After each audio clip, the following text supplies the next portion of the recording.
5, 4, 3, 2, 1. Boom! Hey, everybody. You like that, dude? Hey, it's Rail Andrews here with Modern Day Champions. And this is a new show that I'm starting to sequence.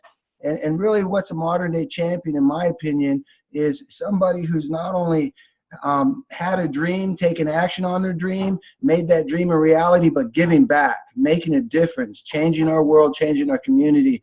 And, you know, my guest today, David Schuman, you know, he encapsulates all of that. I've known David for a very, very long time. And, you know, I'm just going to start right where it is.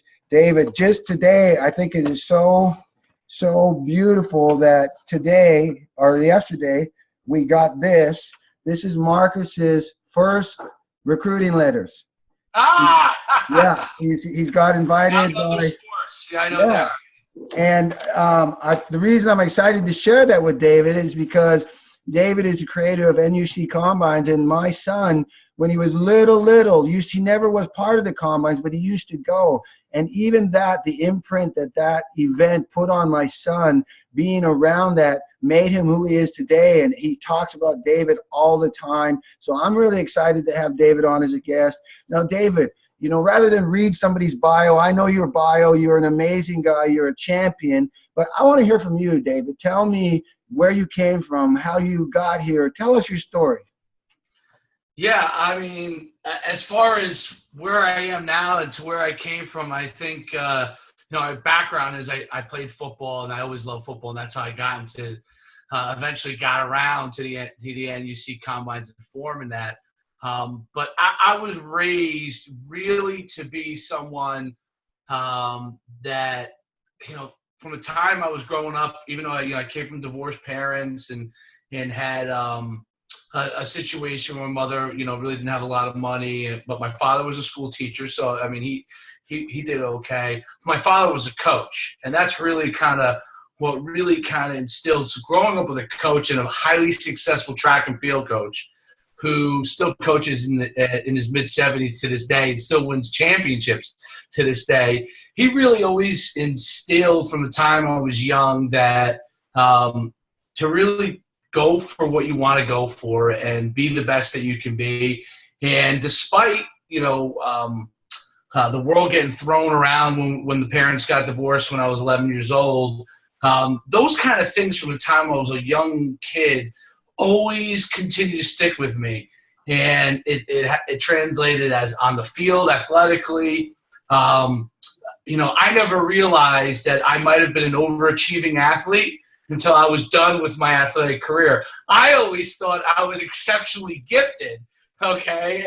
And I never realized that I was really someone that was taking certain gifts that I have and really maximizing that. And I think that was kind of what was instilled to me. And so that was kind of set the backdrop for everything that I've done. So I went and played football at the University of Connecticut. I was on scholarship. I was an academic all-conference player there. I went and got my MBA. I got my fifth year of my last year of playing. I was in grad school pursuing my MBA, and then I graduated from UConn with my MBA. My undergrad was in finance, and I went and worked in the tech field right out of college. And I was, you know, always, like I said, was one of those people that never. I came in the first day of work, and I had dabbled with entrepreneurship as an undergrad, had a company writing papers, believe it or not. I was helping people, you know, write their papers and those kind of things when I was in grad school. But so I was making some money doing that. I actually made $144,000 when I was in my second year of grad school, just from paper writing, exchange, and selling papers to people. It was pretty crazy. So that kind of launched my entrepreneurship. But I went, you know, my father, though obviously always told me reach for stars, came from that background where you go and get a job and you go and you become something working for somebody else. And so I did that. I thought, let me go and do this. I could always, you know, I got a taste of entrepreneurship. I could always come back to it. And I went in there. And it's a funny story, and I don't know how much time we have, but this is a really, really much time as you want, David. As much time as you want. Really interesting story. So the guy who hired me was a University of Connecticut grad. He's on the board of trustees at the University of Connecticut.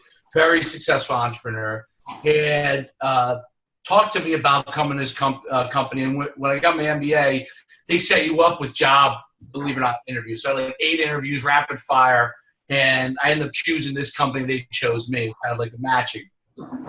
So what was really interesting is coming there that first day, and the first thing they do, I come in, you go into training. First day I actually start my job, okay? I sit there, and I kid you not, and I'm this ambitious person who just got my master's, played football on scholarship for 5 years. And my first day, after I got through all the training, all jazzed up, ready to go, guess what I did on my very first day? What? Nothing. Absolutely nothing. They gave me absolutely nothing to do. I sat there for 9 hours with nothing to do. Okay? Woo! So I thought to myself right then and there, I said, I'm going to learn as much as I can. I'm going to go and seek opportunity as much as I can. And then I'm going to take that kind of learning and go to the next step. Because to me, I needed something to do. I needed something to like get my challenge in. So I went to my manager. I said, what can I do? Each day I go in there until he had something. And eventually he gave me this strategic plan. The CEO found that I was doing it, and this is the time I think it was like a $100 million company. Now they're like $1 billion company. But he got wind of it. He wanted me to present it to the whole entire company. So I went from doing nothing my first day because I went and seeked out something to do, developed a strategic plan for the company, presented it. Well, he actually presented it on my behalf to the whole entire company. It was like 400 employees. The day after that ended, he brought me into his office and he said, I think you have great potential. I want you to go with me on these, they're kind of like philanthropy type things, where he would go and he was on board of trustees at UConn. I would sit in his spot when they had meetings with all these other billionaires. And then he would go to these different places. It was down in Virginia, and he would fly in these private planes, and he would want me to sit there and give a younger person's perspective on business. It was really interesting. So this is all my first year on the job. He had me do all this, and I would go around from place to place with him on private planes. I'm sitting one time with the chairman of DynCorp, who, when we got off the plane, he told me, he said, hey, this guy's worth over $1 billion. I mean, just sitting in the same room with those guys and them talking about, what they did to succeed, what they were trying to help different communities and helping them build their community infrastructure, specifically for technology. And so learning all that, I said, wow, these guys are guys no different than me. They just figured it out. They in this guy's case I work for, he started his own company. The guy from DynCorp climbed to the top of the ladder, and I realized that they were no different than me. They just figured out what it took for them to be successful and did it. And what I learned from the guy's name was Sudhakar Shenoy, him mentoring me in that short time period I was with him, I learned that there was value to the information that I was spewing out, and someone at a very early age, at 25 years old, trusted my opinion. That was incredibly important to me.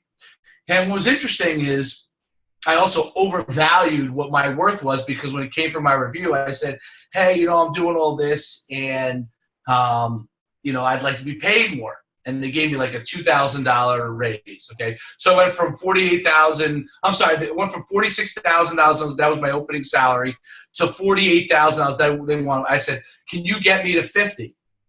And so here's where a brilliant person, and I didn't want much at all.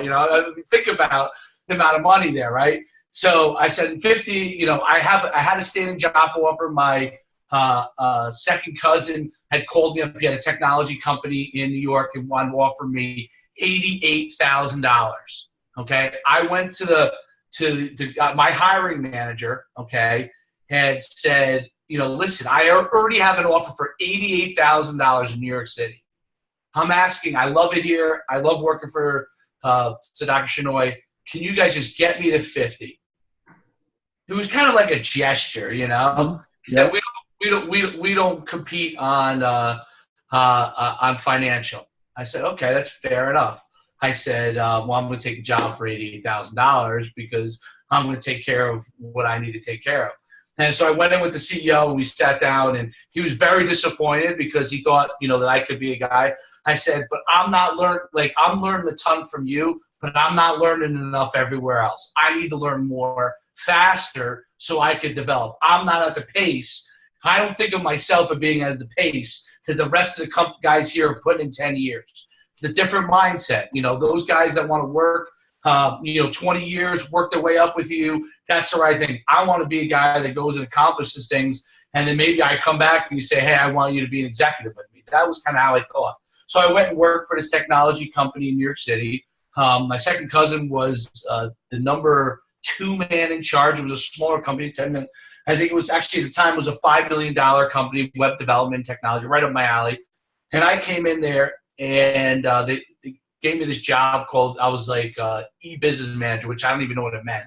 But my job was basically to help the salespeople land projects and then to be liaison between those projects and the techie guys, okay? What basically happened was I was going out and basically landing projects. And within the first 6 months, I landed over $3 million in projects with that company. And the CEO there took my salary from $88,000 to $140,000 plus 4% ownership in the company. Okay. Wow.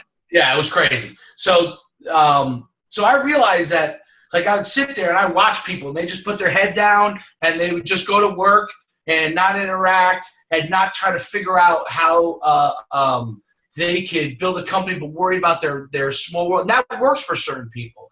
For me, I was like, I realized very quickly in the first 2 years of working that my value was creating opportunity and creating, in this case, dollars, right? So I created opportunity. I basically created jobs by doing that. And there you go. You got your Bama hat on. Yeah. I just noticed. I said, hey, if he's going to throw out his UConn, I'm putting my Bama hat on right now. That's right. That's right. No, we're terrible and you're great. Roll Tide, baby. Roll Tide. Sorry, go ahead. Absolutely. So I realized quickly that there was something more. And so one of my biggest clients, and I think I've shared this with you before, one of my biggest clients that I worked with was Cantor Fitzgerald there on the 104th floor of the World Trade Center. I had already began to shift out of that company into doing some stuff entrepreneurial on my own, but I didn't really know where I was going. And then 9/11 happened. And so 9/11 happened. My cousin was in the building. She got out, luckily. People I knew on the 104th floor, they weren't like my friends, but obviously I had done business with them, and I knew them, and many of them perished in that. And I lived in Lyndhurst, New Jersey at the time, and at the top of the hill I could actually see the buildings standing there in flames. So my friend called me up and said, look on the TV. I thought it was like a movie. I knew where I lived. I could walk out. He's like, can you see from where you are? I said, let me walk out. I walked out. I could see it. Okay. And that changed the way I thought about things. And it really got me thinking, how could I make a difference? So I was out hustling, trying to make money. I thought that was, what I wanted to do. Believe me, I enjoyed that. And you have to obviously be able to make money in order to be successful. Otherwise, your business won't thrive. But I didn't want that to be my mantra. I didn't want like me going to making money. Was that what my value system lied? And I realized that wasn't where my value system. My value system was trying to make an impact. And who knows how long you're going to be on this earth? Hopefully I'm on for 50 more years, but I could be gone tomorrow. So at the end of the day, no one's going to remember that I landed $3 million in sales, but they will remember if I had an impact in their lives, and that legacy will continue far beyond how long I'm around. And so not everybody's going to love me, but that was my goal, was to be able to have an impact. And so I began trying to figure it out. So I started coaching football. I started coaching track with my father. First thing he said to me, he says, you want to have an impact, go work with kids. So I said, all right, well, he wanted me to come coach track. So I started coaching track. I started training athletes right out of my truck. I had an Infinity, no, I didn't have an Infinity truck at the time. I had I think a Chevy Blazer. And I was training people right out of my truck. And then I started coaching football. And when I started coaching football, I got that bug, and I had built a couple of training facilities, eventually led to NUC combines, and now we've gotten to a point where now we're impacting 20,000 athletes a year, every year for basically the last 10 years. So I got to that point, and really what it was for me is that I wanted to have an impact. That was my sole goal. What could I do to have the most amount of impact on the most people? So it wasn't about money, and a lot of times now you need money to live, and ultimately, obviously, I want to make money and be successful. But my belief is that if you do something that you enjoy doing, and that you get after it, and you want to have a positive impact on the people that you work with, the rest of it will begin to take care of itself. And I learned that that wasn't true in a sense from a financial standpoint. So from an impact standpoint, 100% true. Have had a tremendous impact. The business grew. We were at one time in Inc. Inc. 1000. I'm sorry. What is it? It's the Inc. 500. It's Inc. 5000 top companies, and we were like 1,200 fastest rising companies as far as revenue in the country. That was 2011. And then things changed. So the impact was huge, but a lot of competitors flooded in the marketplace saying what I was saying and making it very difficult to differentiate what, that you were actually saying the truth versus other people that may or may not be saying the truth.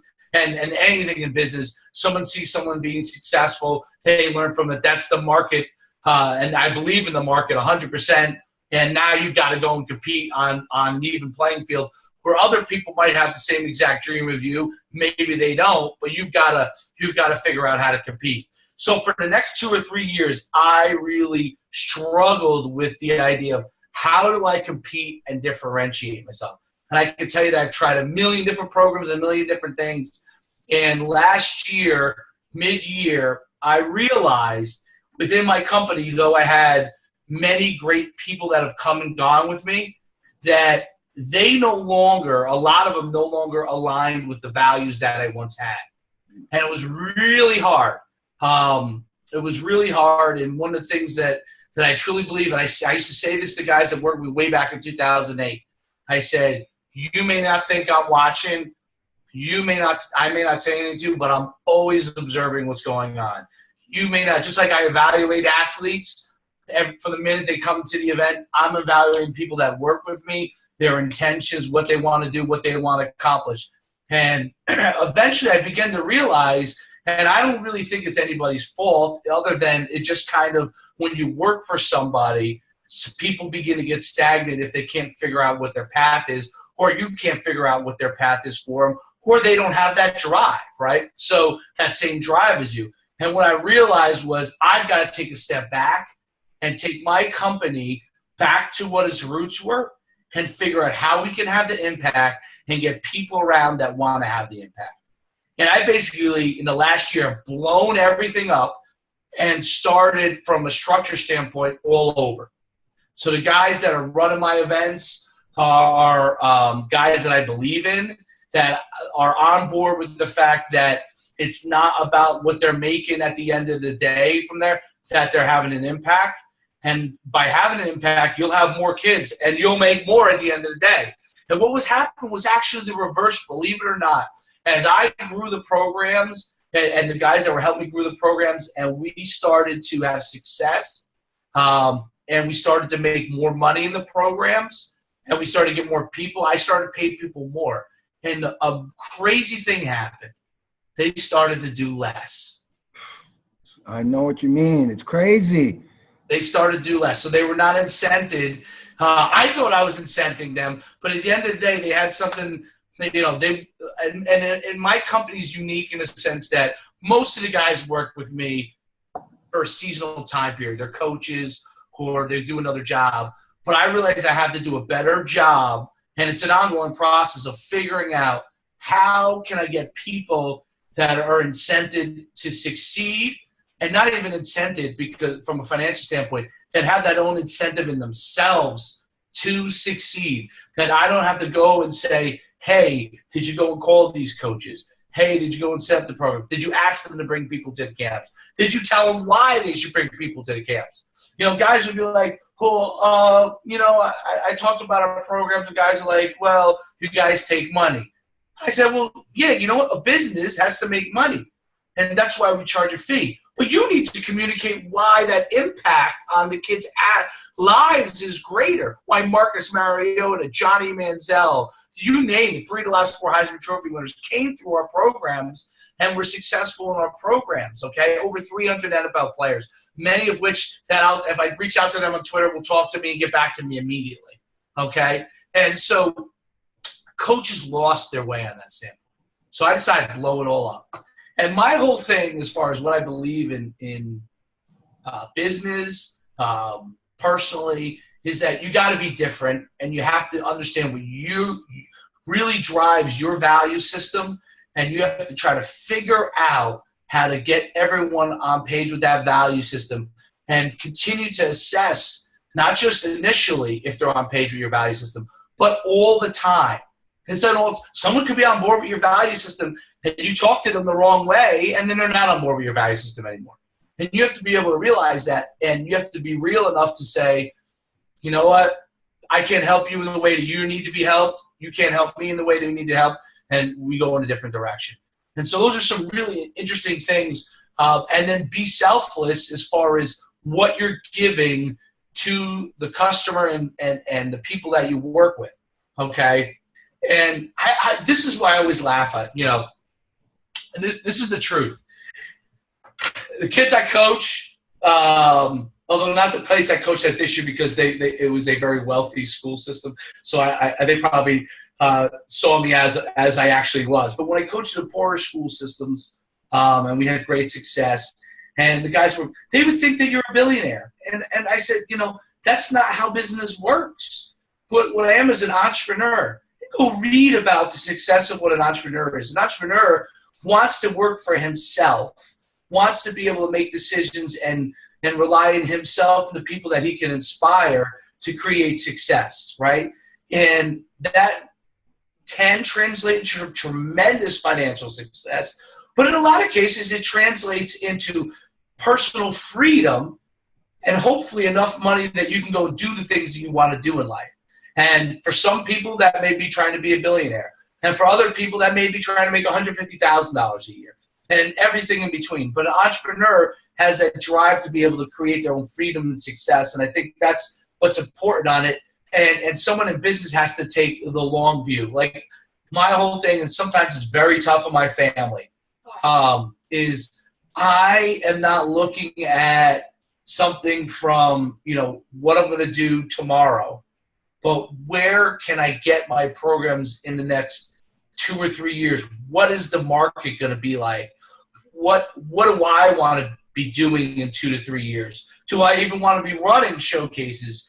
What other things excite me? And how do I take what I built and be able to leverage that into those next steps for the long run? So from a financial standpoint, that will ultimately is my view, and I'll get to that point financially by taking that view.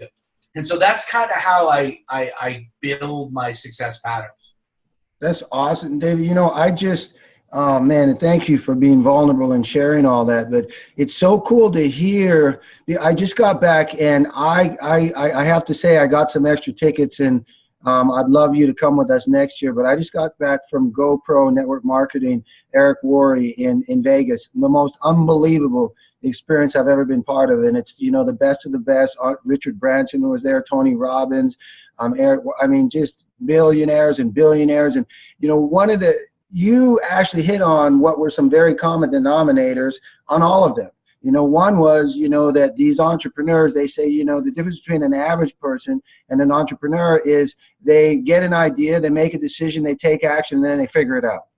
Average people want to figure it out, and they never end up taking an action, right? The other thing you just talked about, what they talked about, adaptability. You had to make changes along the way, always adapting. You know, Richard Branson said, you know, I mean, it's Richard Branson, man. I mean, come on, this guy's like, I mean, incredible, and he's just so laid back, so cool. And you know, he said, you know, if you fail, you just figure it out and get back up, no big deal. I mean, these are the kind, but the common denominator, and that's what you were talking about just now that came out of it, was they're not, yes, money's important, but they're not driven by money. They want to make a difference. They want to give back. They give back. I mean, we raised, in about 10 minutes, we raised $500,000, $250,000 for Tony Robbins Feeding America, and then he matched it. Richard Branson gets paid $400,000 to appear for 20 minutes. He waived his fee, said give it to a charity. None of the speakers got paid, because it's, and that's exactly, in your heart, in your world, there's so many ways to give back. It's like I said, start with my son. I mean, look how many football players, kids who would have been stuck in the life that they never would have got out of, have gotten out of because of you having a dream and a vision and a passion and making it happen. I mean, you get that, right? You realize that it's bigger than just getting a kid to play football. You've given kids an opportunity to be everything that they were created to be. I mean, that's what I'm passionate about. Stop being okay with I'm just taking up space on this earth. You're not just here but their dreams get stolen until somebody like you or these entrepreneurs comes along. So, I really appreciate you and value that for. Let me ask you a specific question. Like you kind of said it, but I want just 3 bullet points because I kind of wrote down a few things. But in terms of everything there you said, what would you say your 3 keys to success were? Your 3 biggest things that made a difference for you? Yeah, be different. That's number 1. Be different. And to expand on that really is like, I guess it's almost being yourself, right? So for me, being different is being myself. Like I've never felt like, it's funny, like I was student body president in high school, but I never felt like I was like a popular person. Like I always felt different as a person. And as a kid, you think I feel different. Do I need to? How can I fit in? And when I realized, and it just clicked with me. It clicked with me as I started to listen. Like I'm a big Tony Robbins fan. I listen to all his podcasts. Actually, I enjoy Gary Vaynerchuk. He's different, but I enjoy the way that he communicates things. I listen to guys like Tim Ferriss. And one of my favorites is Joel Osteen. Okay. And Joel Osteen, obviously, I'm a Christian, and not that anyone has to be a Christian, but I'm a Christian. But my father's Jewish. Okay, so my father's Jewish, but my mother was Christian, and I'm a Christian, and I'm really more towards the non-denominational born again side. So Joel Osteen's someone that I love taking, and I always tell people, don't get caught up in just what he's talking about from a Christianity standpoint. Take the values and lessons that he talks about and apply it to your life. And what I thought about being different is from listening to all those guys, and really the aha thing for me was, and a really aha moment came about 1.5 years ago with this. I guess is when I had my son. It wasn't exactly that, but it was all those things kind of triggered, and I was always trying to figure out what made what I was doing such an important thing, and it was that I was different. And then why did players that I worked with gravitate towards me when I coached them? It was because I was different. Like I had a vested interest in them. And what it was is I was just myself, and being different is a good thing. You don't have to be like the next person. You can learn from the next person, and you should learn from a Richard Branson or a Tony Robbins or any of those guys because they have a lot of value to share. But you have to be different and true to yourself to be able to figure out what helps you get to where you need to be. And so I've learned to embrace the fact that I'm different, embrace the fact that I'm a unique individual, and that's a good thing, and that I have unique gifts to give, and I don't have to do things the same way the other guys. And a real quick story on this year I came back to coaching football. I took a year off. I had resigned from head coach, the place where I turned the program around that was unsuccessful, come to the state finals. Came and coached this year really just to help out. A guy that I was friends with asked me to come and coach. And, I hadn't been an assistant in such a long time as a coach. I've owned my own business. And I really learned such an interesting thing. These guys are great coaches, great staff. We lost the state championship this year. And there was a dynamic that was so interesting. There were guys that were willing, that were comfortable in their skin to be different at the same time that they were assimilating the system. And there were guys that all they wanted to do was assimilate in the system, right?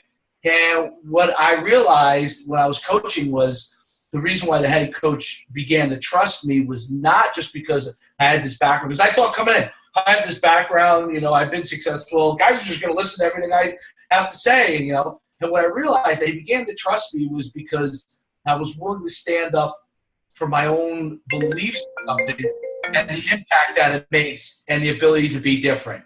Okay, I think that was an important thing. So that was number one, is be willing to be different, be willing to take chances. Those all things that kind of are in the same realm.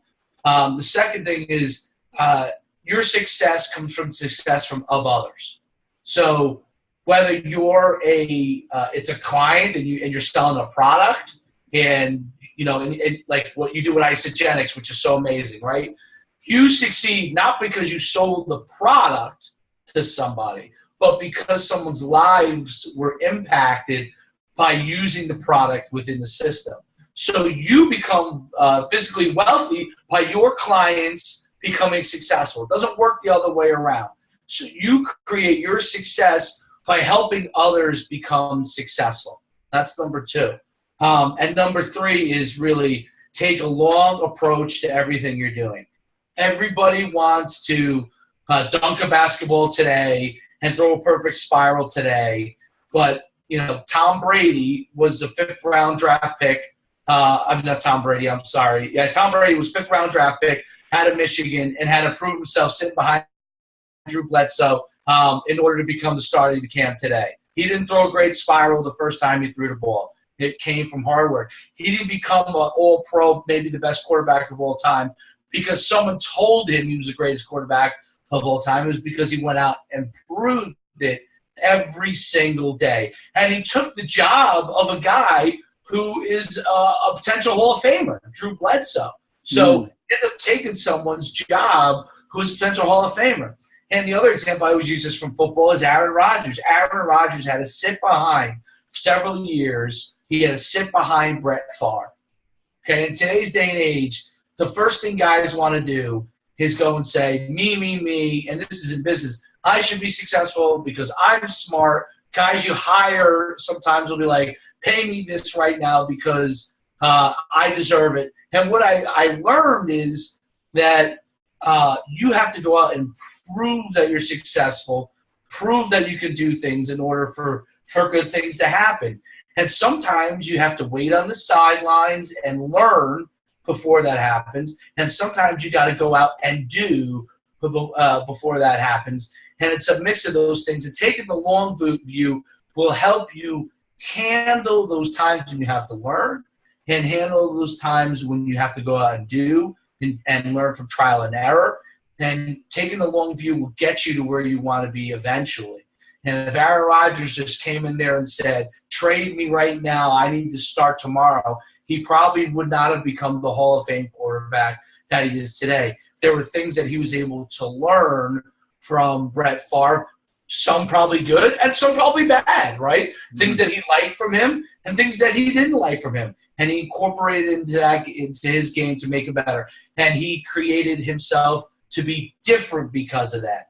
And what I always love about a quarterback, and this is, one of the things that I think is so valuable about the quarterback position, and it goes for the point guard on basketball, and you can figure it out in almost every other sport and in the business. The quarterback succeeds by getting the ball to others. Yes. In good positions so they can be successful. Think about that. When you see a guy go 17 for 30 for 350 yards passing, and you go, oh, he's the greatest quarterback. He's 17 for 30 for 350 yards. He threw for 5 touchdowns. Well, in most cases, unless he was running the ball, quarterback didn't run in those touchdowns. He threw those touchdowns. And the only way he scores those touchdowns get in his stat book is by passing it to a guy who he puts in a good position so he then could score a touchdown. And that's the beauty of the quarterback position. There's they're like an entrepreneur that they create their own success by helping others succeed. And there are times, when you get a running quarterback, there are times when they also have to carry the mail as well and carry the ball and create that success and get other people on their back. And there are times they're out there distributing the ball, okay? And they have to trust all the other people around them. They've got to trust the offensive lineman to do their job to protect them because they're standing there in a pocket without looking down the field, without anything other than the lineman and maybe a running back to protect them from other people trying to do them harm. So they have to trust that can happen. Then they have to deliver on what they need to do and help others succeed. So it's really, really an interesting. That's what I love about the quarterback. Is I didn't play quarterback in high school or in college because in high school I was a selfish person. I wanted the ball. And that was the truth. Okay, and I was going to carry the ball. And as I began to learn, like when I went to the defensive side in college at linebacker, originally I was a running back. I really began to learn that like linebacker was like all these other guys have to. Like you rely on everybody else doing their job, and you can only succeed and it has to be one unit. And so it kind of started to build kind of the way I thought about things, and coaching builds the way I thought thinking about things, and helping athletes and being an entrepreneur. And I think that's the beauty about being able to cover all those kind of bases in the way that I do, that I get each one of those kind of perspectives, and it helps me to do good things in what I'm doing every single day. That's, David, so much amazing, powerful stuff here. When people watch this, it's just going to change lives. But what you just said in that last little bit there, starting with that quarterback analogy, man, that was powerful because that's really life. And that's really, and you know what I love? I love because I didn't even think of it like this. I'm interviewing people that I'm passionate about, and football is one of them, and fishing, and acting, of course, and entrepreneurs. But when I thought about you, I didn't think of you as entrepreneur in that category. I thought of you as football, obviously. But I love how you see yourself as an entrepreneur, and now listening to it, that's exactly what you are. And now that through this interview alone, I've realized that anybody who sees more for themselves in life is an entrepreneur. Anybody who's not okay with being average. But it's just powerful. Man, I'm going to go back and write down that analogy that you just said, because that's it right there in a nutshell. So that's worth that's $1 million thing right there. Now let me ask you two other questions, three. So, because I remember you saying this once. So you said once, I was at a combine, and I remember I was there listening, and you were talking to some of the coaches, and you'd mentioned you can tell the minute a kid walks on the field if he's got the it factor or not. What are three qualities in an athlete that you believe, that you see, that you go, he's going to be the next, champion? Yeah, there's two things right off the bat that almost every great athlete has had that I see. Number one, they balance these two things really well: confidence with being humble. So they walk into a room, they walk up to you, you're like, there's something about this person. They have a confidence to them. At the same time, they're humble. They're a guy that'll say yes or no, sir. They'll tell you about themselves without forcing themselves on you as far as informationally. Those guys are rare, and they walk in and they have that confidence and that humbleness to them. Okay. And then the third thing is that I noticed as soon as we start the program, those people that are most successful, and I'm talking about talent, I'm talking about end up being most successful, are the guys that take every minute that they're there as an opportunity to learn and get better. The second they walk in, they're preparing themselves. They're not the kind of guy, and I always say this at events, they're the kid that's sitting in the stands, sitting in the stands. When the coach walks in, they go ahead and he sets up, and they go ahead and they say, hey, can I stand here in line? I want to be the first person in line. Now, it's irrelevant when you're getting checked in where you stand, okay? But the kids that have that, I'm here, I'm ready to go thought process is always somebody that is going to be special. And the reason why I love the kids that get there first online, that are smart enough as soon as they see, even if they're sitting down waiting, that get there first and first in line. Because what happens as an athlete if you get there first and you're first in line? Well, that means that as soon as you get done checked in and everything is good to go, you can go and prepare yourself. You can go and focus on your preparation. So you can go sit on the field, whether you got to stretch, whatever it is your routine. You can now go prepare to get yourself to be successful.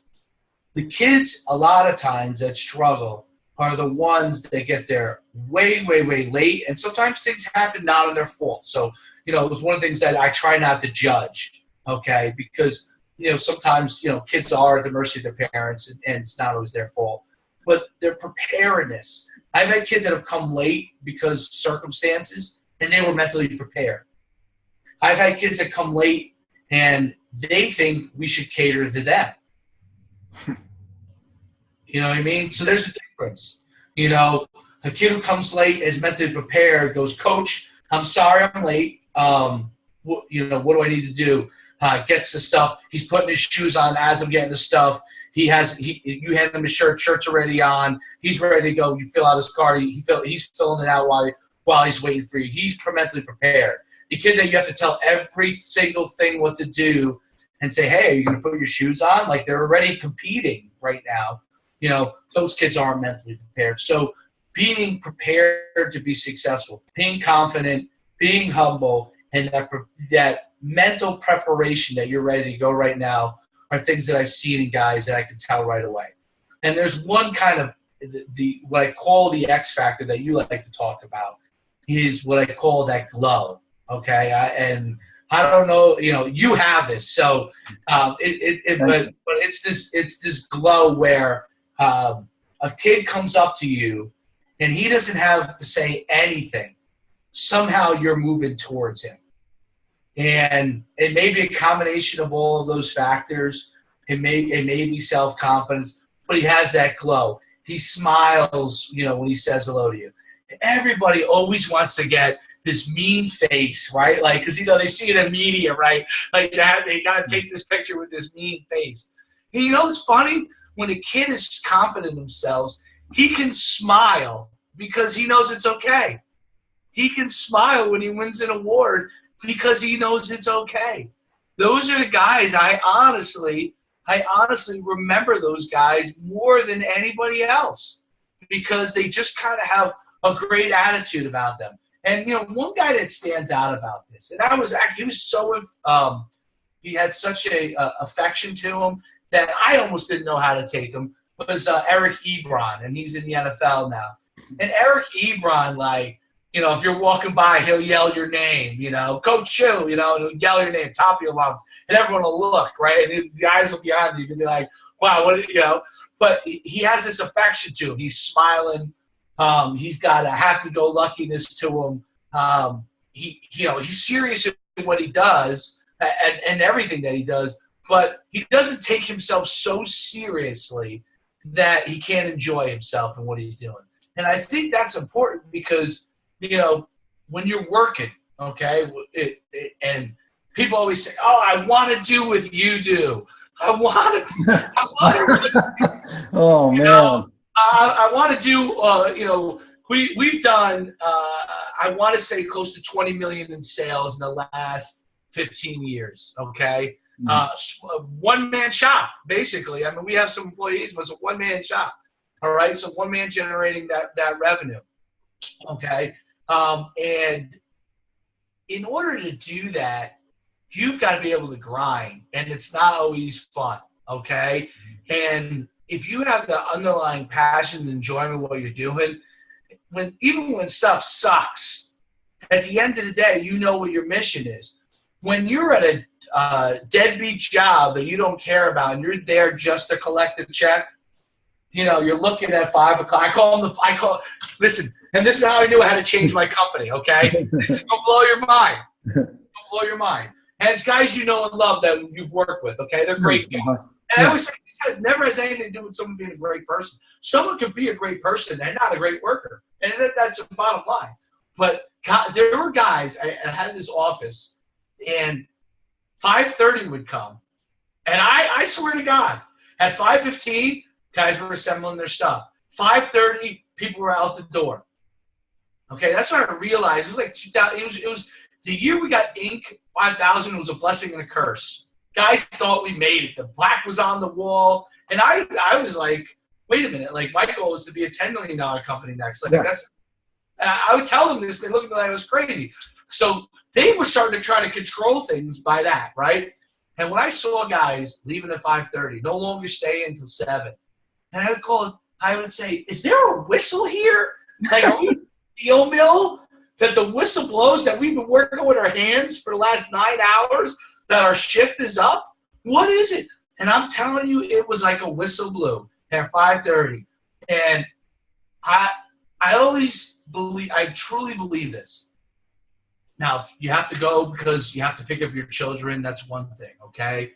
But if you really want to be successful, you don't see the clock. Nope. You don't see the clock. Your family members have to go over to you and say, hey, I'm watching my show at 9 o'clock that we usually watch with each other. Come over here. Mm-hmm. Because you don't realize that you've been working on something. And that's how I am, honestly. This happens to me every day. I look up now. I love to get my lunch. I love to go and sit down. That's like my kind of salvation, my 45 minutes of eating lunch and just kind of thinking. And I eat my lunch, right? Then there are days I look up and I'm like, how did it get to be 12 o'clock? How did it get to be 12:45? How is it 2 o'clock? I didn't even eat yet, you know? And it's not because I don't want to eat, because I'm a big man. I like to eat, okay? It's just because I'm so entrenched at times in a project I'm doing that I'm like, man, I just don't want to take my mind away from what I'm thinking at that time standpoint. And I'm so enjoying it.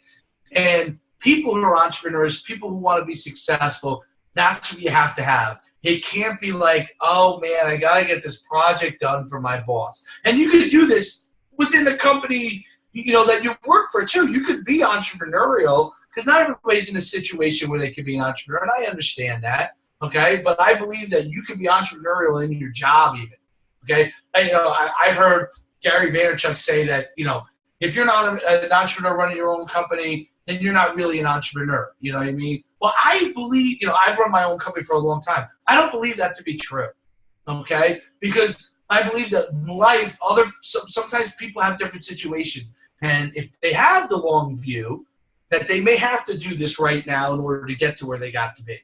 The key is to know what you want to do, to know where you want to go, that you don't get caught 20 years in something. So if you are working, for a company, let's say you're working for a financial company, and you have an entrepreneurial mindset, your thought process should be, how can I get more clients for my company? How can I help my clients be successful so I can get more clients for my company? And I don't care if you're the secretary, you can do that. How can you do that? If you're the secretary and you're a single mom and you have 5 kids and you know what, you have to have a steady income for at least a certain time. How can you do that as a secretary? Okay, and I shouldn't say just mom, could be guy too. I know in today's day and age, politically correct. I know, right? But so how could they do that? Well, every client that comes in the door to that office that you work in should feel like that they are the only person in that company or that only client. And I don't know if Walgreens does this with all their employees, but I don't know why this is. When I used to have my office in Wyckoff, New Jersey, the guy who did the checkout was exactly like this. I live now in Roseland, New Jersey, and every checkout person is exactly like this. They make you feel like, and I used to think, because I would stand in line, I'm like, oh, this guy, he takes so long to check people out, but there's never really a very long line. They always get another person up there at Walgreens. You never have more than 3 or 4 people on a line. What these people do at Walgreens checkout, at least 2 places I've been in, I think it's amazing. And I don't know how good Walgreens stock is, but if every place is like this at Walgreens, then I know that the reason why that they succeed as a company. That checkout person makes you feel like you're the only person online. He'll go and say, hey, you know, the Twix bars are on sale for, I don't know, 50 cents off. Would you like a Twix bar? You know, do you have any coupons that you have? Oh, you don't have any coupons? Let me see what I have behind the counter that I can give you. I'm telling you, every time I go there, it's like this. Well, you know what? Sorry, I was going to tell you, David, here in California, I know exactly what you're talking about. The Walgreens, you walk in and it's like, hey, how are you? Nice day. And it's like, so it has to be something they do because it's all the way over here in California. And I know exactly what you're talking about. And Isn't that interesting? Yeah, because they do things with excellence. It's like, I know exactly what you're talking about. I've talked about this. I used to be a pizza delivery boy. I used to do the clean floors. I did windows with my fingers would freeze off. But whatever job I was doing at the time, in my mind, I'm going to be the best delivery boy. I'm going to be the best window cleaner. I'm going to be the best floor cleaner. It never was just a job to me. And, you know, what you're talking about, it's like entrepreneur or successful people, the difference between them and an average person, average person sees the clock as their friend. A successful person sees it as the enemy. There's never enough time. There's never enough time. They're not like winding down like that, you know. And I know exactly what you're talking about. And the more and more people that I interview and I talk to, you just see these common denominators in them. And I think when you were talking about, like, I think we recognize, because we know how we are, that when you see somebody who shows up first in line, you know, we like to be fair to everybody, but you recognize that. You respect that. I don't make excuses. I don't take them. Dude, things happen. But in my world, I don't make excuses. So if you're late, I don't really want to hear about it. I ain't mad at you, but I'm sure going to focus on that person who was 2 hours early. You know what I'm talking about, David. I remember one particular kid, an instance. One particular kid, I remember him because I always used to get there early to set up my booth. This kid showed up 3 hours early. And I was like, I think it was in Texas. And I was like, what are you doing? Not only did he show up 3 hours early, he said, can I help you, sir? He was helping me unload the water. He was helping me set up. And so I started talking to him. And I said, what do you do? Why are you here so early? He had to take the bus because he didn't have nobody to drive him. But he wasn't making excuses. I mean, he took the bus from That's a how long way. important it was. That's how important it was to him. And you know, and there are things that, like, and I believe this, and this translates into everything you do. And I'm not sure if you believe in this, but I believe in, you know, as you approach your day, the more you can have a positive vibe towards what you're doing. And listen, everybody has tough days. I mean, I have tough days. I get upset. Everybody gets upset. But the more you can be on the 80% positive side of things, you know what I mean? You're going to be in a better situation. Listen, yesterday I was going, I had a meeting with a potential NFL player I might be signing, and I was coming back on the train back to New Jersey. And there was a woman going down the stairs, and she had all these bags and stuff. And at first I just wanted to make sure she didn't want to carry it herself. Sometimes people, if you don't know them, like, they want to carry it themselves. They don't. And I said, hey, can I help you with this? She had to go down all these stairs. And, you know, and she was an older woman. And she said, oh, thank you. I carried him down the stairs for her, and I gave him to her, and then she went on the train, and I went and sat in my spot. And she said thank you. And she was so thrilled because I saw her looking at those stairs. Like, this is going to take me 20 minutes to get down these stairs. How am I getting this stuff down the stairs? And honestly, it took 5 seconds out of my time to carry her stuff, because obviously I'm a big man, carried it down the stairs and did it for her. And the more you can do those things, okay, in life, when those opportunities come up for you, you should do them. I can't believe how many people walk by this woman. Mm-hmm. That's why I thought maybe she wanted to do it herself, because they walked by her. And I simply just asked her if she needed help.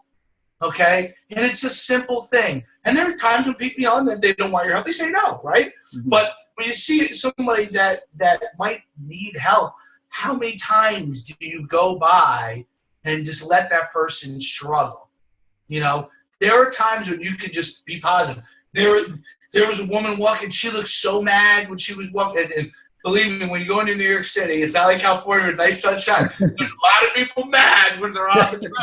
Okay, Yeah. so I don't smile at every one of them, because there's some people you smile at, they might punch you in the face.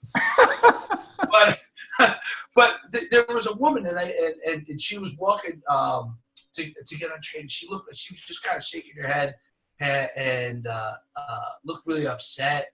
And I just said, hey, I hope you have a better day. And I smiled at her. She just looked up and she just said, thank you.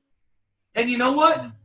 Her day might still be bad, but for at least that moment, she got her out of that thought process. And I've always done that with athletes. Like, believe me, I've screamed at kids when, they made mistakes, and I felt bad about it. But I always go over to that athlete and make sure he knows that I love him, and I want him to be successful, and that, why I might have told them those things and what they could do to be successful, and that I care about them.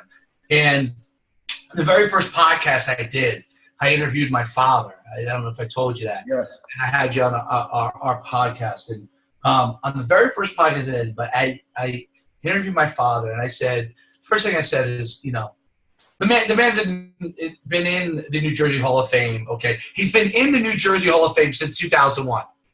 So that's how old he was. Old when he got inducted.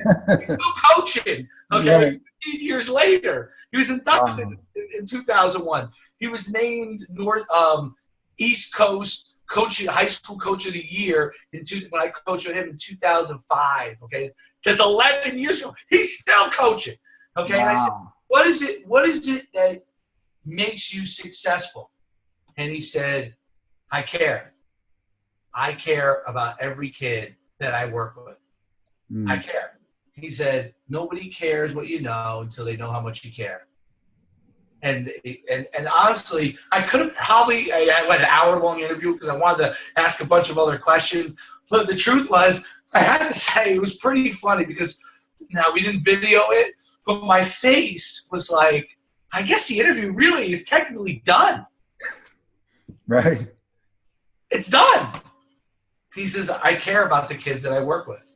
And really, in anything you do, if you care about your job, you care about trying to be successful, you care about helping other people, you care about the people you work with, then listen, you're going to have bumps in the road. There are people that don't care about you, and you're going to have all those kind of things. But if you genuinely care, then eventually things are going to go on the path that you want them to go to.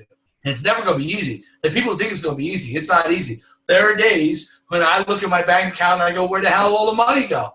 Right. There are days when it's great, And I'm telling you, and I'm sure, people who are very wealthy, you see so many times, and your friends are probably many of the actors who had all this money and they go bankrupt, right?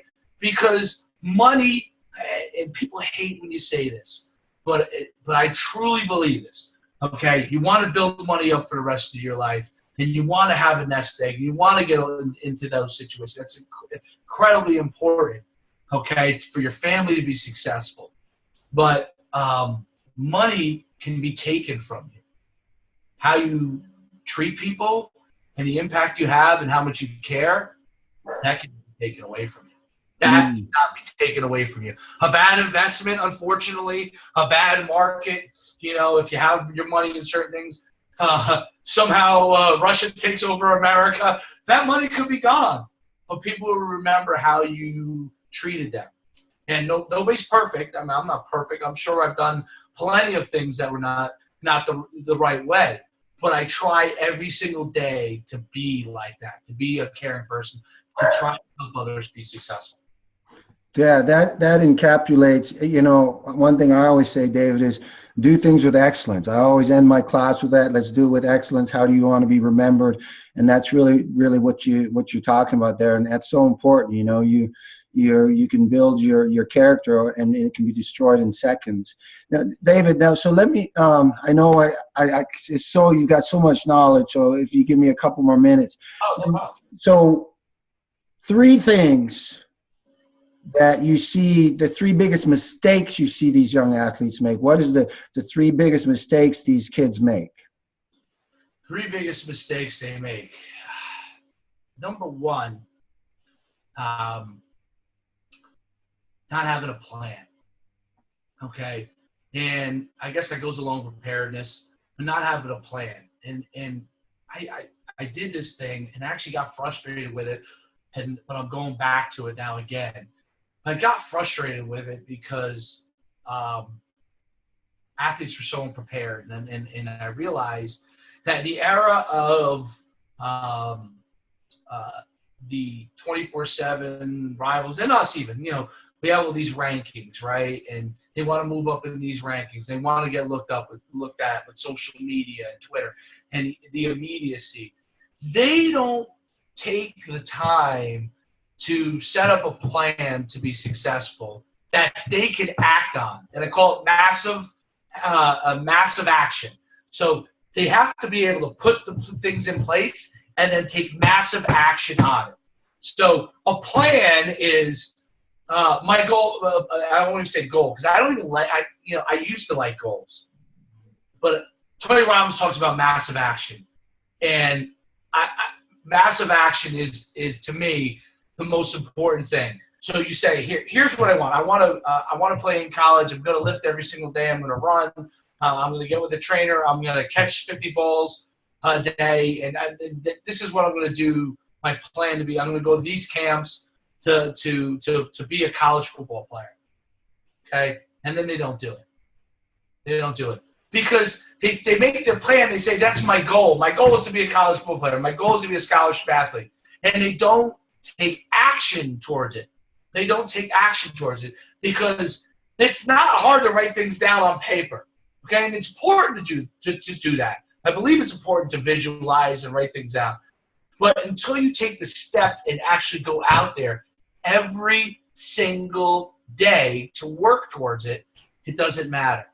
And, I'll give you a great example. And this is number one on. Kids will send me their huddle. You know what huddle? Well, your son's in high school. Mm-hmm. Huddle highlight links, okay? They'll send me their huddle highlight links without any information. They won't tell me their name. I'll get it from Twitter. They'll send it to me on Twitter. It'll just say their huddle link. It doesn't say their name. It doesn't say why I should look at it. It doesn't tell me their height and size. It doesn't tell me if they're any good. It doesn't tell me what high school they played at. It doesn't tell me their team's record. It doesn't tell me their GPA. It doesn't tell me any of those things. But they think I want to look at a random link because they send that link out to them. So the second thing is selfishness sucks. Selfishness sucks. If you want to accomplish something and you're going to go out and do it and you want to have those self goals that you have, you can't be selfish in enacting those goals. You want David Schuman or Nick Saban to look at your highlight tape, make it easy for them to take a look at you. Don't be so selfish to think that you're so important that you just send them the link and they're going to look at it. Create that selfishness by giving an opportunity for someone to want to get to know you, to want to work with your business, to want to be a part of what you're doing. They don't automatically want to be a part of it. So you have to have that selfishness to help others understand what it is, not just that makes you special, but understand their needs, their actual needs in order to accomplish their actual job so then they can want to work with you. That's number two. So that selfishness is a big mistake. And the third thing simply is they give up too early. Okay? They give up too early. My favorite is this. I went to your camp last year, and it did nothing for me. Wait a minute. And I'm telling you, I must get hundreds of emails of this in a year. Hundreds of emails in a year.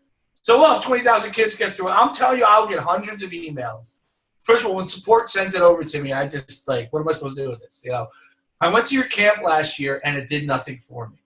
So you're saying that because you showed up, that we should automatically anoint you the king of the world and that we should go and help you. Why is that? Why do you think that because you went to something that you should automatically have something happen? I'm not coming back. So they give up. My coach didn't play me enough, so I'm transferring. Without talking to him. They don't go and talk to him. They don't have a sit down with the coach. They're all mad. And think about this, how people are. They give up so early. They get so mad. Okay? At the end of the day, the high school coach is trying to win a football game, help as many kids as he can. Look, some guys are trying to put food on their table, right? Because they get a stipend with it. Okay? They put in 1 million hours. They may not know that you're mad at them. They probably don't. Maybe they get a little vibe, They probably don't. So you transfer out. You give up. You give up on him. You give up on the team. You give up on yourself. You give up too early. In business, my father, it's so funny, as inspirational as my father is, he always said, and this is why I know that entrepreneurship and business is different. Some things are different. I think one of the probably the most brilliant coach I've ever been around, a motivator I've ever been around, has his moments, right? He always says to me, 9 out of 10 businesses fail. I said, why do you tell me that? Why do you tell me 9 out of 10 businesses fail? When you tell me 9 out of 10 businesses fail, guess what I think? I'm the one business that succeeds. You should never tell me that 9 out of 10 businesses fail. You can tell me 99 out of 100 fail. You can tell me 999 out of 1,000 fail. If you told me that 9 out of 10 businesses fail because they aren't willing to stick in it for the long haul, don't have a good enough product, aren't working hard enough, haven't figured out ways to get more capital to help them be successful. If you told me that after you tell me 9 out of 10 businesses fail, and then say, are you not doing these things or doing these things that could cause you to be unsuccessful, then I'd be like, okay, yeah, that's great. But the statement 9 out of 10 businesses fail means absolutely nothing to me. Absolutely nothing to me. So giving up too early, giving up on your business, giving up on, and listen, I do it, okay? I do it on some things. And when I do it, I consciously know that if I do it, it's because I probably don't have a genuine interest in it, okay? I've become self-aware enough to know that. If I don't have a genuine interest, I'll try a lot of things. But if I don't have a genuine interest in it, then it probably falls by the wayside. I give up on it, not because I'm giving up on my dreams, because it's something that I don't have as much passion about. People give up on their dreams because their dreams are too hard. Wait a minute, it's your dream. Mm-hmm. Like my dream, was to be an NFL player. Like your dream was to be an Olympian, right? And you do everything you can to get to there. And sometimes you don't make it, but not because you gave up on your dream. I went and worked out for a couple NFL teams. Basically, no one would take me into camp. I realized, okay, that's the end of my dream. Okay, now I've taken it from high school youth star to high school star to college star, and finally all the way up at the highest level of the NFL. They said no, and then Arena and Canadian League, they wanted me to come and sign contracts with them, and my passion was not into being in the Arena Canadian League. It just wasn't for me personally, and so I gave up there because that wasn't where my passion lied. I knew enough about myself to know that. I wasn't going to go play in CFL or arena football because that wasn't my dream. My dream was to make the NFL. And for me, when I thought about it, then that was it. And now I moved on to my next dream, which was to be successful in business. Okay? And in any one of the things that you're trying to accomplish, people give up on their dreams too fast. Take it all the way to the point where either the business goes under and you put everything into it, or they say no to you. Get the no before you give up on the dream. And not one no. It's I got one no. I didn't want someone to go and listen and say, I got one no, I gave up my dream. You've got to try multiple times with the determination to be able to get to that point before you decide to to give up on something. And if you're going to give up on something, this is a critical thing that athletes and people in business always forget. If you're going to give up on something, instead of giving up on a dream, shift your dream. Shift your dream. My dream was to be an NFL player. This is what happens to when you see guys commit suicide. I mean, I don't know exactly what happened with Rashaan Salam, so we don't know everything yet with the suicide there. Who's the Colorado Heisman Trophy winner? I don't know if you know. No, we don't know all the details on it, but I don't want to really use him as an example. But any athlete, sometimes you read about athletes that won't be successful after they stop playing.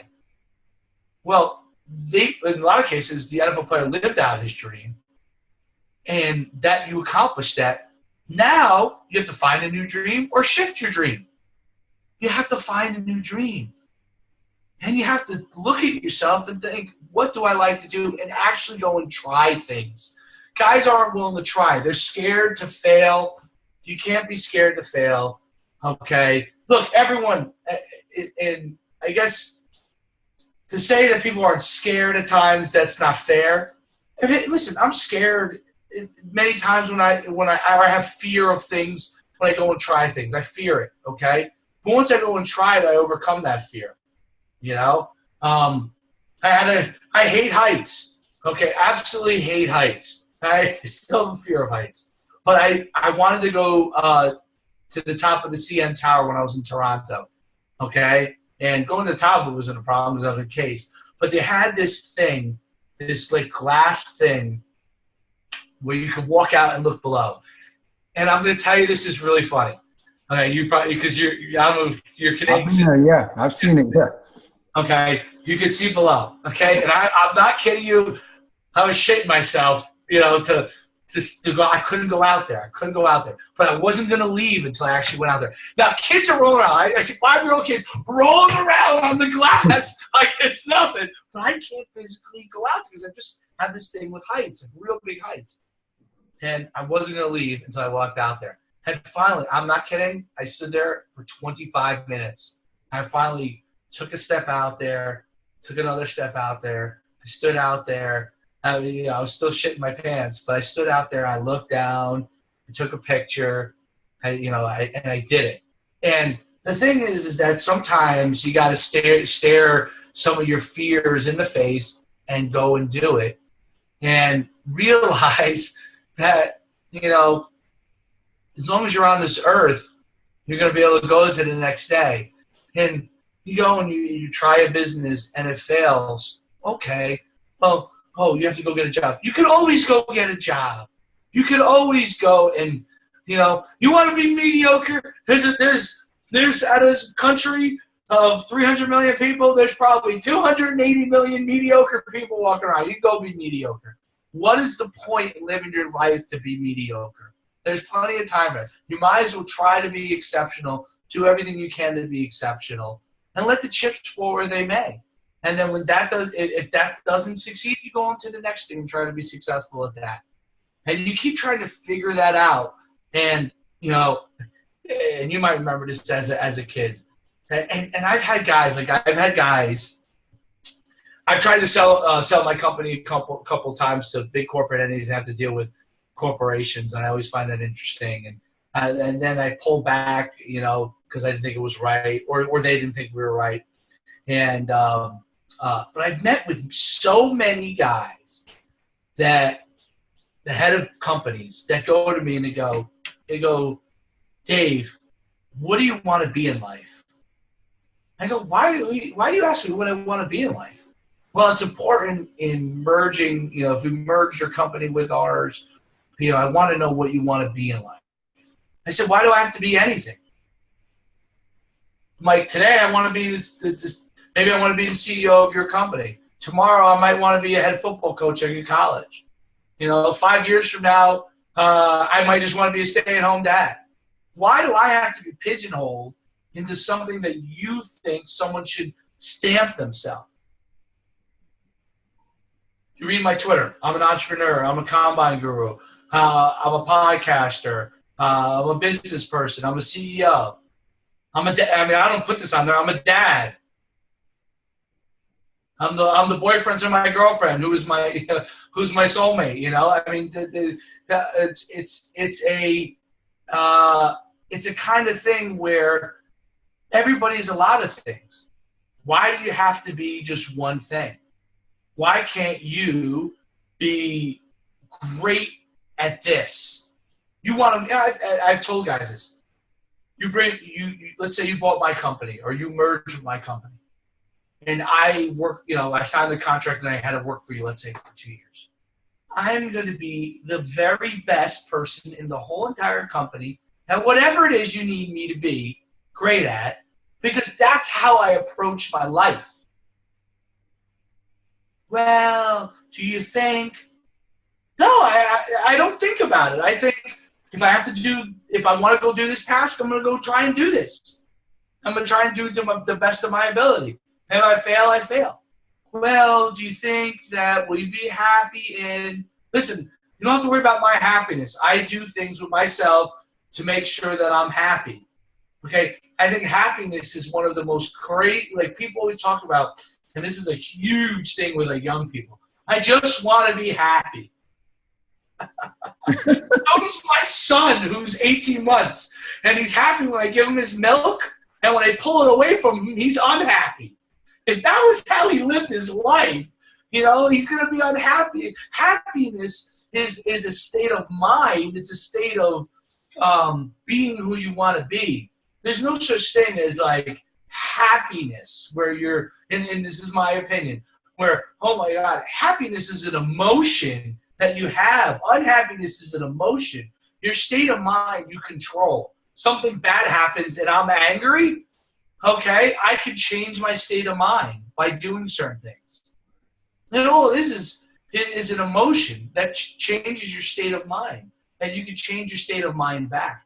So I see, and these are guys that I'm telling you that are really successful in my industry and other industries that still think that mentality. You know, I say to them, I've said this to a guy, and he looked at me like I was crazy. I said to him, no, he says, what do you want to be? You know, what is it Dave Schuman wants to be, you know? I said, I want to be great. Well, if you come on our company. I said, well, wait a minute. Do you approach your life? You're a CEO of $100 million company. Do you approach your life with desire to be great at what you do? Yeah.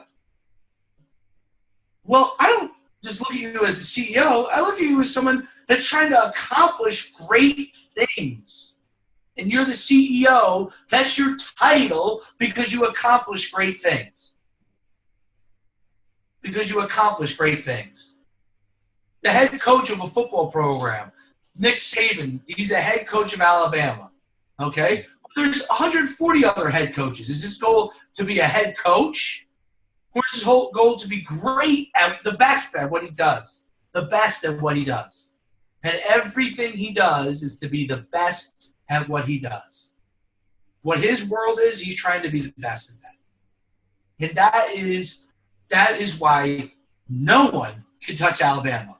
Because as great as Urban Meyer is, okay, as great as I don't know, Ron Zook. Yeah, all those guys, they're great coaches. I'm telling you, they're willing to do almost anything to be the best. Nick Saban is willing to do everything to be the best. He really is. He really is. Whether you like him or you dislike him. And it doesn't matter, like, you know, oh, I love this too. Oh, you know, there are people that don't like you. I said, if everyone liked me, then I must be the biggest wimp on the earth.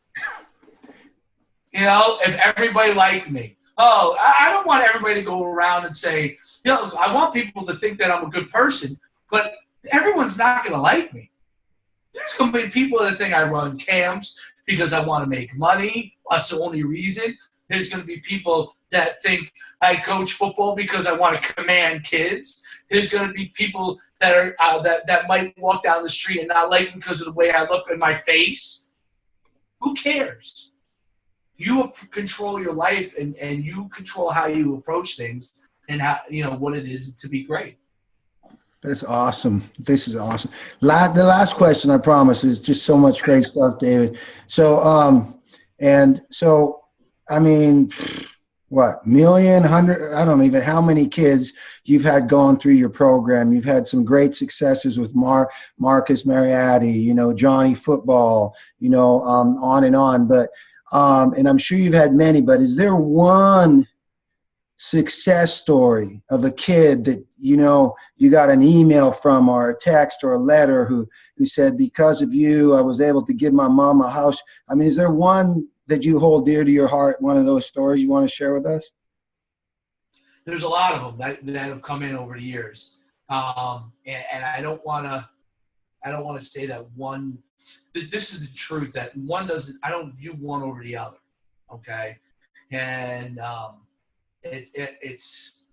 it's really important for me that I don't, and I'm going to give you a story of one, but that the way that I view it is that I don't care if a kid goes Division III or Division I, that they put themselves in a better situation to succeed in life, hopefully get a college degree, hopefully use football to do that. So for me, you know, it might sound like a small success that I'm trying to get them to, but that's what I view as successful within our programs. But Landon Collins, when he was coming out for the NFL, I just had started my agency. It was like my first year. And I had wrote him, and listen, he's with one of the biggest agencies, and that's, you know, at the time that's where he belonged, you know. But he said to me something that was really interesting. Okay, he said, Dave, I'm more than likely, you know, going to go with one of these big agencies your first year as an agent. But I want to hear what you have to say, because you helped me to be successful to get to the point that I'm at now by creating the opportunity with all the he won so many accolades at our camp. He was unbelievable. You know, he did it. I mean, but you know, by all the accolades that God, it helped to get me started where I got all these scholarship offers. And ultimately, he went to Alabama, and he said, yes, I'm willing to, you know, talk to you about anything that you want to talk about because of that. And to me, that stood out, meaning he already knew who he was going to go with as his agent, who he was going to do business with, out of respect for me and what a small piece that I was able to help him, because he did it, small piece, that he was willing to talk to me about you know, what I was doing and why I think that I would be a good person to work with him, just because of that respect. So to me, you know, he ended up being a first pick in the second round. Now he's one of the stars for the Giants. And anytime I write him, he writes back to me about something, you know. So to me, that's a story of just respect for what it is I do. Okay. Now the truth is, does Landon know me on a personal level? Absolutely not. He knows me from the camps, and he knows me from me talking back and forth with him. But he doesn't actually know me on a day-to-day level. But he had respect for what we were trying to do to help kids like him. And in his case, he, you know, accomplished the ultimate. He's in the NFL, probably going to be an all-pro player this year. And, you know, he really kind of is at the pinnacle of what he does. But there are so many countless people, and I feel like I don't do it justice, because there are so many guys that gone on to Division II and Division III that have been successful, that went to the camps and just felt, hey, you know, I competed with kids that were going to Division I. I realized I can compete with them. And I took that back to my high school, ended up being a better high school football player, and ended up playing in Division III college because of that. You know, I'm most proud of in coaching. The place that I was a head coach at for 7 years, they had 2 kids go Division I in their whole entire 4 years of existence. I had, in the time that I was there, I think 10. Wow. I'm sorry, 8 kids signed Division I or 1AA in the 7 years I was there. And I had over 30 kids go on and play in college. Wow. That's legacy right there. You know, I was only there a short time period. And you know what? And here's a great, and this is my little, I guess, my institution rant for the day. I'm sure you'll love this. I always have, you know, my issue in coaching is that I have to work in an institution, right? In a lot of times a public institution that's funded by the government. And one of the things within that system that you have is you have people that are trying to accomplish great things, and you know those people right away in school systems, okay? But the most of them are looking to do what they have to do to get through and get their pension and move on. And one of the things that I've always found in coaching that I've always struggled with is I've had a hard time when I see people that are not looking out for the best interest of the kids try to tell me what I should be doing because they're looking out for their self-interest. And it drives me crazy. And institutions, are notorious for having those kind of situations because they're trying to control the quote-unquote inmates, okay, instead of trying to help them thrive. And that's one of the things as a coach that I've always – so when people told me I couldn't win at that place, I proved that wrong. When they told me that these kids can't go to college, they're bad students, blah, blah, blah, we proved that wrong time and time again. They said these kids can't play in college. We proved that wrong time and time again. And so those things over and over, and by believing in helping other people be successful, and believing that if a person is willing to put into work and subscribe to what you're doing because you're investing in them, that they can go and get to where they want to go. And I think that's important. And, I always think it's sad when I go to school and after working in the school system in 1 year, I could point out for you the guys who are great at what they do, and so many of them that are average. And I say average because I don't know, honestly, I don't even, unsuccessful or bad, I wouldn't even recognize it. I just know, okay, that's average there, because they're kind of just going about their business. So, it's so easy for me to say, okay, this guy's great, and I've worked with great coaches, and I always, I tell them when I've been under the people, the guy I coach with this year, the guy's a great coach, okay? He doesn't do everything that I agree with, but he is a great coach. He's trying to always figure out how he could be better, okay? And this is a quick story about how do you know somebody cares about kids, okay? He's the head football coach getting ready for a state championship. And I told him I admire this about him more than anything else. You know what he does? What? He's a head girls basketball coach, okay? And most coaches, when they have the state championship, which extends an extra 2 weeks, and winter sports are starting, they have someone else do their job, an assistant do their job for them, or they postpone practice for 2 weeks. What does he do? He coached football practice, and then after football practice, he had his girls come in for basketball practice. How about that? Yeah. So he so invests in the kids. Like, how can you not want to play for a guy like that? He so invests in the kids that he's not shortchanging his girl basketball players because he's got an extra 2 weeks with football because he's got the state championship. He's figuring out how he can help both of them. How can you not want to play for somebody like that?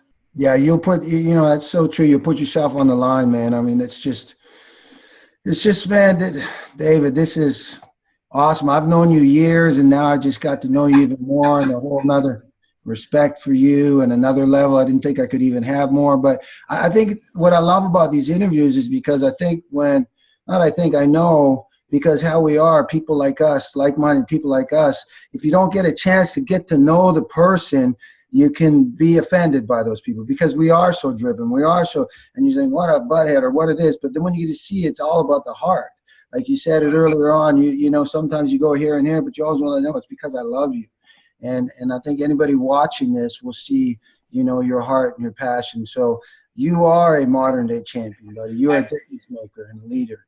So here's how we're going to count it out. I do my 5, 4, 3, 2, 1, boom. And that's something that I got from Tony Robbins. Tony Robbins, I mean, I don't know if you've ever seen him in person, but oh my gosh. And his whole thing is energy creates energy. And he talked about that, and he said, so this is my energy creating energy. We'll count out together and we'll just go boom. Hold on. Before you do that, I just want to say one thing. Yes.